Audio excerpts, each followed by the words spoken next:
ஒரு முறை சாப்பிட்டா போதும், ஒரு நாள் முழுக்க உடம்புல தெம்பு இருக்கும். இப்போ இருக்கிற மாதிரி நோய்களும் இல்லை, மருந்து மாத்திரைகளும் இல்லை.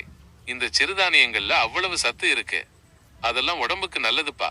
அதை தெரிஞ்சுக்கிட்டு இப்போ எல்லாரும் அதை பத்தி பேசி அதையே தேடி சாப்பிடுறாங்க.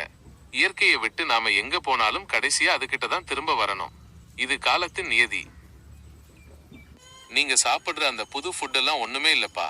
அதெல்லாம் நம்ம பழைய கஞ்சிக்கும் கம்பு சோறுக்கும் சமானமாகாது. எங்க காலத்துல சாமை, திணை, வரகு, கேழ்வரகுன்னு வகை வகையா சாப்பிடுவோம். அதுலதான் அவ்வளோ சத்து இருக்கு. ஒரு வாய் சாமை சோறு சாப்பிட்டாலே போதும், மணிக்கணக்கா பசி எடுக்காது.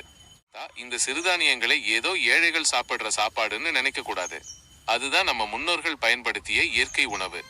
இந்த அரிசி, கோதுமை எல்லாம் பெருசா புழக்கத்தில் இல்லை. வரகரிசி சோறு சர்க்கரை நோயாளிகளுக்கு ரொம்ப நல்லது.